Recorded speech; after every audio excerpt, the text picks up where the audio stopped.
Assalamualaikum warahmatullahi wabarakatuh. Ketemu lagi dengan Ustazah Indah dalam pembelajaran ekonomi. Oke, kita masuk ke video materi yang kedua. Kali ini kita akan membahas tentang sistem informasi akuntansi dan langsung aja kita bahas materi yang pertama. Materi pertama yang akan kita bahas adalah siapa aja pihak-pihak yang membutuhkan informasi akuntansi dari suatu perusahaan. Misalnya siapa aja yang akan mendapat manfaat jika mereka mengetahui kondisi keuangan suatu perusahaan.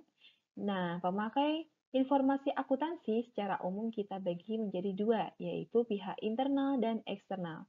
Pihak internal adalah pihak-pihak yang terlibat langsung dengan kegiatan operasional perusahaan, misalnya bagian keuangan, pemasaran, produksi, administrasi, humas, dan macam-macam.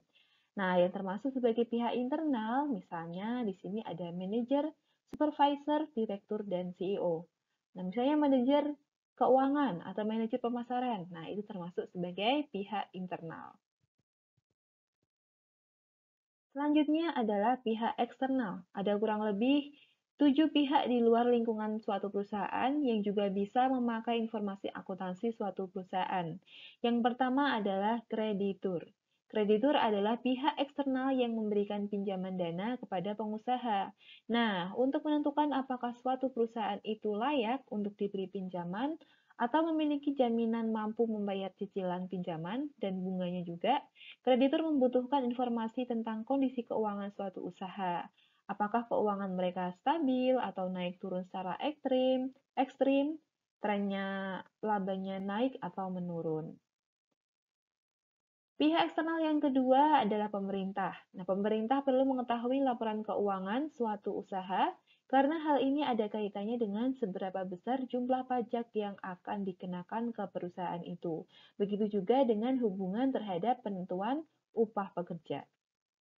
Yang ketiga adalah calon investor. Sebagai seorang bakal investor, pastinya mereka mengharapkan timbal balik yang positif dari modal yang akan mereka tanamkan. Nah, sebagai salah satu faktor pendukung spekulasi, apakah di masa yang akan datang itu suatu perusahaan bisa menghasilkan laba yang besar, calon investor bisa mengecek kesehatan keuangannya melalui informasi akuntansi ini. Yang keempat adalah pemasok atau supplier. Nah, di sini ada kaitannya dengan keyakinan apakah perusahaan yang dipasok bahan-bahannya dari mereka itu memiliki kemampuan untuk melunasi kredit dalam jangka waktu tertentu. Pihak eksternal yang kelima adalah pemegang saham. Jika calon investor itu adalah pihak yang baru mau menanamkan modal, kalau pemegang saham sudah menjadi penanam modal. Nah, untuk mengetahui seberapa besar dividen yang akan mereka terima di akhir periode, pemegang saham perlu informasi tentang laba atau ruginya yang diperoleh perusahaan. Yang keenam, ada karyawan. Nah, karyawan di sini ada hubungannya dengan jaminan apakah perusahaan dapat memberikan kesejahteraan dan kepuasan kerja bagi karyawannya.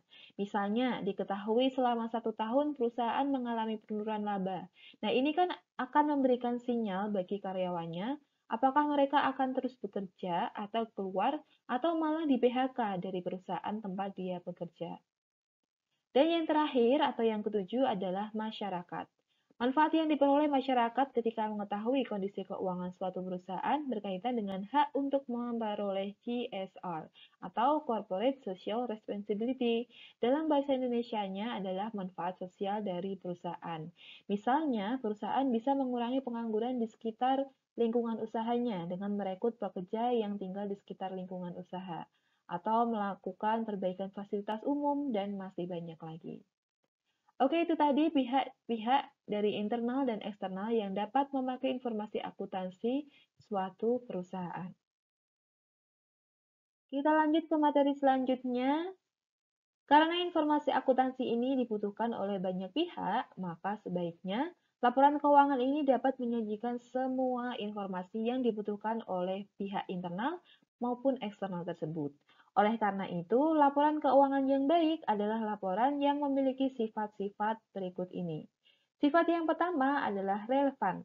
Maksudnya, informasi yang ada dalam laporan keuangan sesuai dengan yang ingin diketahui oleh pengguna, sesuai dengan tujuan umum laporan, yaitu sebagai dasar untuk menentukan kebijakan-kebijakan di masa yang akan datang. Yang kedua, Sifat dapat dimengerti. Laporan keuangan disajikan dalam bahasa yang sederhana sehingga mudah dipahami oleh pengguna yang notabene memiliki latar belakang pendidikan dan keahlian yang sangat beragam. Sifat yang ketiga adalah tepat waktu.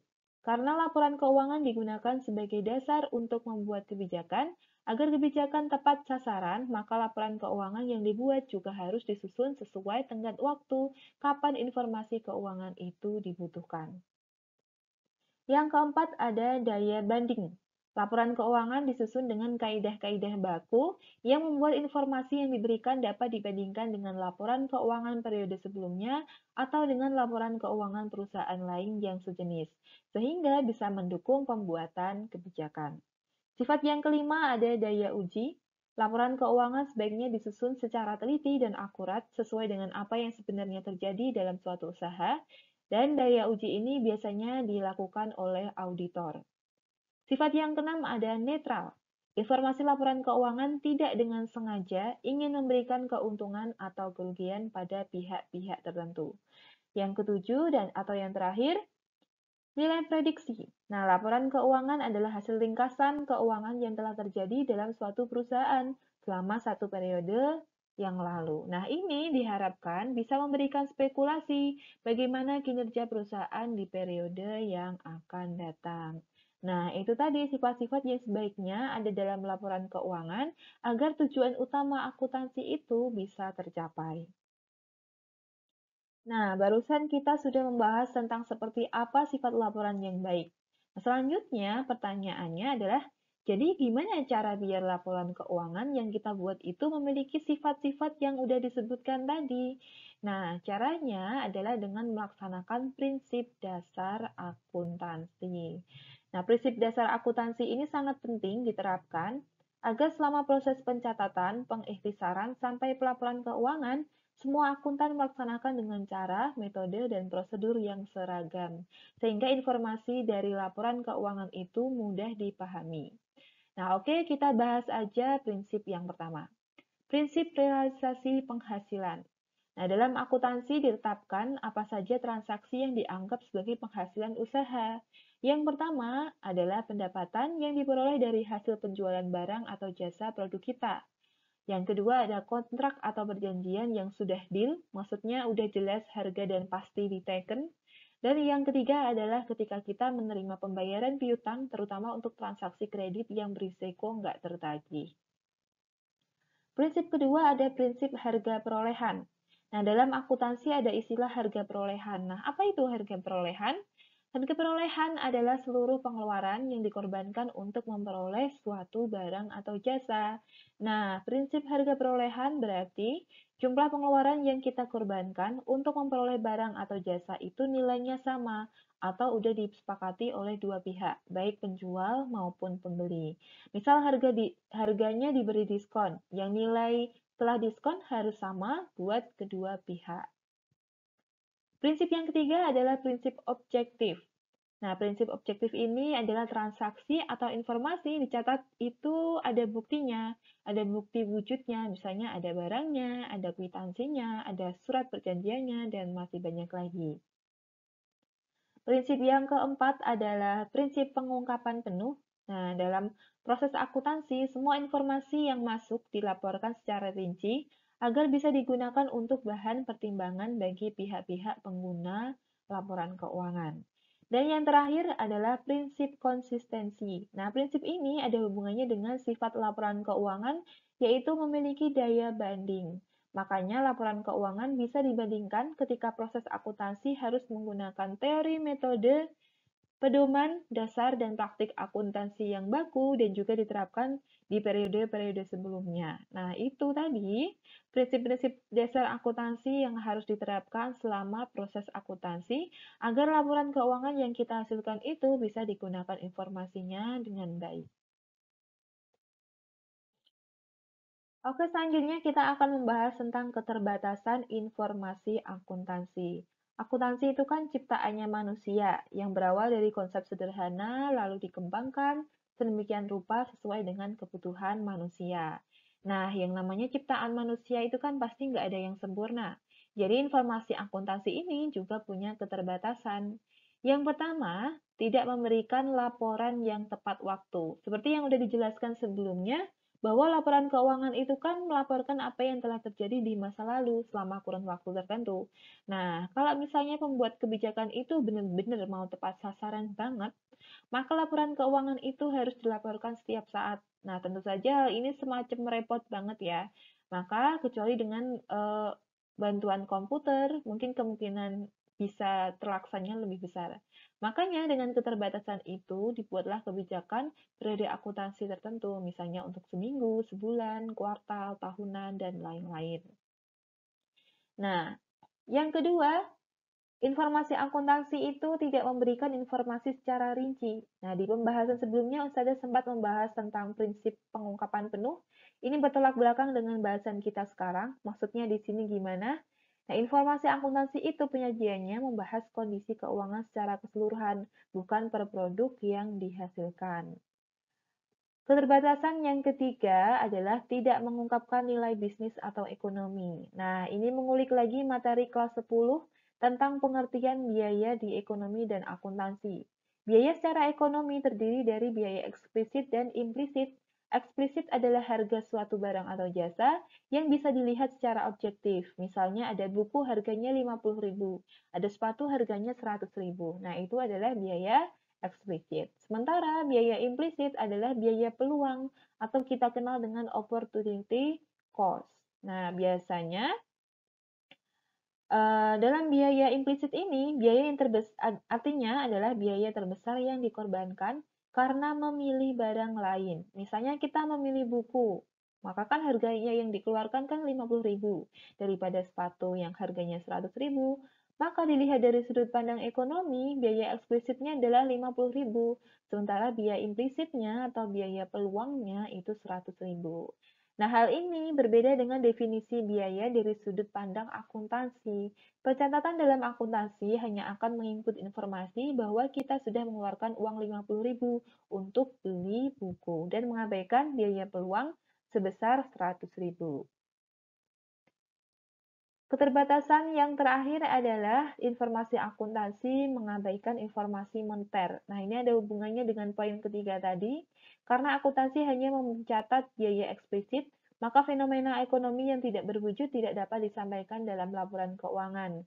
Misalnya, ada pengangkatan pegawai, kunjungan kerja, inovasi, persaingan bisnis, efisiensi kerja, dan macam-macam.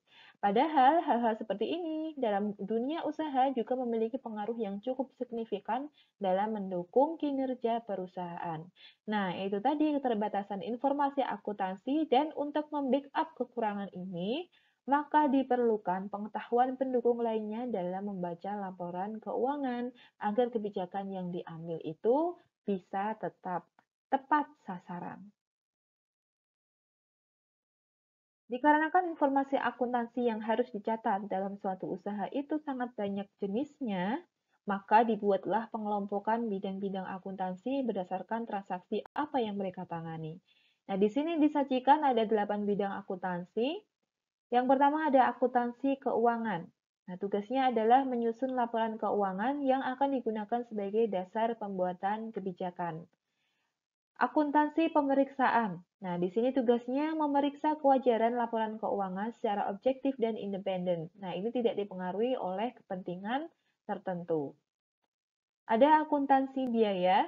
Nah, ini membahas perhitungan biaya, misalnya biaya bahan baku, biaya tenaga kerja, overhead pabrik, dan macam-macam. Salah satu tujuannya adalah untuk menentukan harga pokok produksi.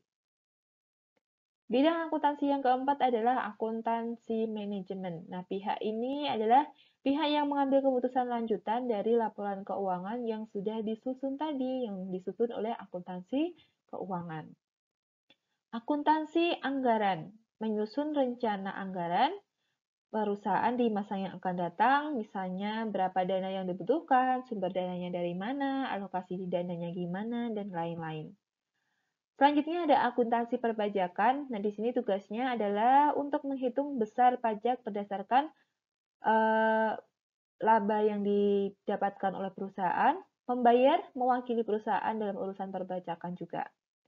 Selanjutnya ada akuntansi sektor publik atau pemerintah. Nah, di sini tugasnya adalah mengolah dan menyajikan informasi ekonomi di lembaga pemerintahan. Dan yang terakhir ada sistem akuntansi. Nah, di sini tugasnya untuk menciptakan prosedur akuntansi yang diterapkan oleh suatu perusahaan. Oke, sekarang kita masuk ke materi profesi-profesi yang berkaitan dengan akuntansi. Yang pertama ada akuntan internal. Namanya juga internal, maka akuntan internal adalah petugas atau karyawan dalam perusahaan yang mencatat, mengikhtisarkan, dan melaporkan transaksi ekonomi perusahaan. Profesi yang kedua ada akuntan publik. Nah, ini ada hubungannya dengan akuntansi pemeriksaan ya. Nah, tapi dilakukan oleh pihak eksternal swasta yang telah tersertifikasi dari Kemenku dan untuk memeriksa laporan keuangan suatu perusahaan. Yang ketiga ada akuntan pendidik. Nah, akuntan pendidik ini adalah orang yang menyusun kurikulum, menyusun buku, dan mendidik orang-orang yang akan menjadi akuntan. Misalnya kayak dosen, nah itu akuntan pendidik. Dan yang terakhir ada akuntan pemerintah. Nah, akuntan pemerintah ini misalnya ASN atau aparatur sipil negara yang bertugas mencatat, mengikhtisarkan, dan membuat laporan keuangan di lembaga pemerintah. Materi terakhir yang akan kita bahas adalah etika profesi akuntan yang harus dijunjung tinggi agar seorang akuntan menghasilkan kinerja yang baik dan profesional.